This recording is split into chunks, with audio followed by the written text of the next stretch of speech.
Hi students, I am Amrish Gupta, maths teacher from Hari Maya International School. Exercise 1.1 has completed from chapter 1 relations and function.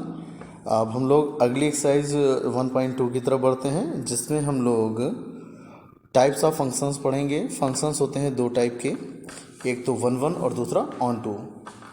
होता तो many one भी है और इन to भी है, but हम आपके सिलेबस में जो है वो वन वन और ऑन टू फंक्शंस हैं। और वन वन का ही एक अदर नेम होता है इंजेक्टिव फंक्शन और ऑन टू का होता है सरजेक्टिव फंक्शन। और जब कोई फंक्शन वन वन और ऑन टू दोनों होता है तो उसको वन वन ऑन टू या बाइजेक्टिव भी कहते हैं। तो जैसे क्वेश्चन नंबर 2 है बेटा, यहाँ पर check the injectivity and surjectivity of the following function.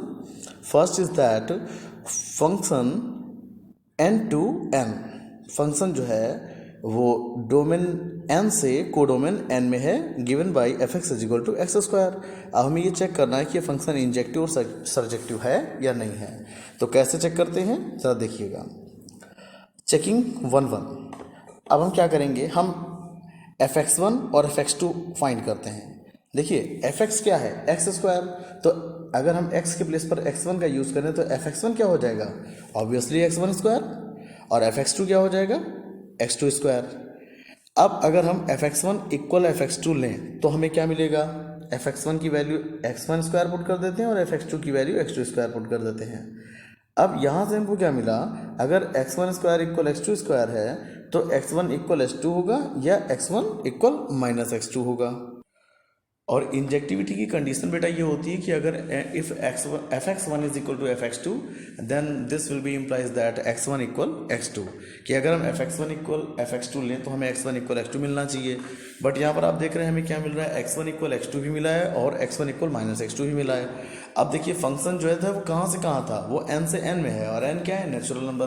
और हम जानते हैं कि x1 x2 ने पहले से ही क्या लिए थे, नेचुरल नंबर लिए थे जो कि नेगेटिव होते ही नहीं है। तो जो यहाँ पर x1 equal minus x to है ये हमें छोड़ देना होगा, ये हमारे काम का नहीं, हमारे काम का सिर्फ क्या है, x1 इक्वल x2। तो वही मैंने यहाँ पर नोट डाउन भी कर दिया है, since x1 and x2 are natural numbers they are always positive, hence x1 equal x2। मतलब देखिए हमने f x one equal F x two लिया और वहाँ से सॉल्व होकर हमें क्या मिला, x1 इक्वल x2। और जब भी ऐसा होगा तो हम कहेंगे कि जो फंक्शन है वो वन वन है, यानी कि इंजेक्टिव है। अब जरा हम चेक करते हैं इसका ऑन टू यानी सरजेक्टिविटी चेक करते हैं। इसको चेक करने के लिए क्या करते हैं, F x equal x square है। अब हम एफ एक्स को हम वाई भी लिख सकते हैं, इसलिए वाई इक्वल एक्स स्क्वायर भी कर सकते हैं। अब यहाँ से क्या करिएगा, x की वैल्यू y के टर्म में फाइंड करिए, तो स्क्वायर इधर y पर आ जाएगा, स्क्वायर रूट लग जाएगा, x equal plus minus root y हो गया, राइट। और x बिलोंग कर रहा है कहाँ से, डोमेन से, और y कहाँ से बिलोंग कर रहा है, कोडोमेन से, और दोनों नेचुरल नंबर के सेट हैं। अब हम क्या करते हैं, y की एक वैल्यू लेते हैं नेचुरल नंबर में। जैसे y हमने 2 ले लिया बेटा, यहाँ पर पुटिंग y इक्वल 2। अच्छा तो x इक्वल क्या है, रूट y है, तो x इक्वल रूट 2 होगा, और रूट 2 क्या होगा, 1.4142, ठीक है ना। ये तो इरेशनल नंबर है, तो x की वैल्यू जो हमें मिली वो क्या मिली, इरेशनल। और y हमने क्या लिया था, natural.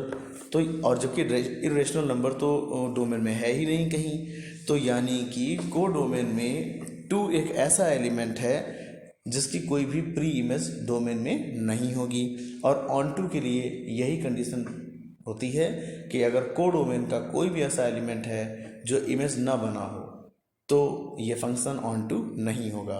Since x is not a natural number, so given function f is not onto, so f is not onto means not surjective. तो देखिए यहाँ पर ये चेक करना था कि ये वन वन और ऑन टू है या नहीं है, तो इस तरीके से हम किसी फंक्शन को वन वन और ऑन टू चेक करेंगे कि वो है या नहीं है। नाउ क्वेश्चन नंबर 8,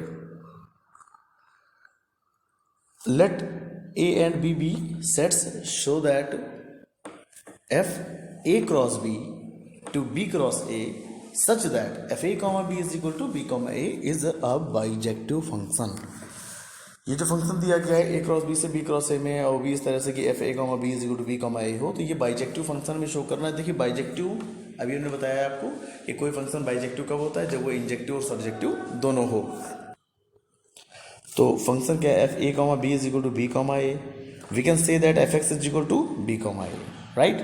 और जिसमें हम x क्या ले रहे हैं, वही a कॉमा बी को, भाई F A comma B equal B comma A लिखा था, तो a कॉमा बी को ही हमने x ले लिया अगर, तो एफ एक्स इक्वल क्या हो गया, बी कॉमा ए। अब हम वन वन चेक करते हैं। तो हम fx1 fx2 दो अलग अलग वैल्यू लेते हैं। मतलब हमने क्या ले लिया, हमने अगर fx b a है तो fx1 क्या ले सकते हैं, b1 a1, और fx2 क्या ले सकते हैं, b2 a2, राइट।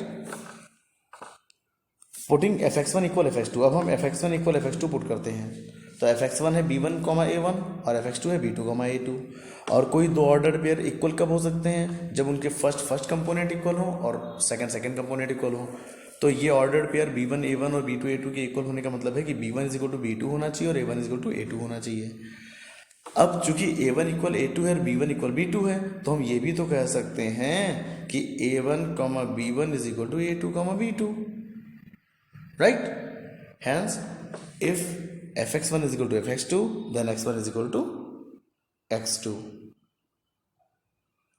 अब ऑन टू चेक करते हैं। देखिए a cross b cross a है फंक्शन हमारा, यानी f a b is equal to b a, where fx is equal to b a। y equal हमने मान लिया b a है, क्योंकि हम fx को y लिख सकते हैं। Now for every b a belongs b cross a, there exists a b belongs a cross b such that fx equal y. This is possible for all a belongs to a and b belongs to b. So fb क्या हो जाएगा, on to हो जाएगा। और ये अगर one one on to दोनों हो गया तो इसका मतलब ये क्या है, ये एक बाइजेक्टिव फंक्शन है।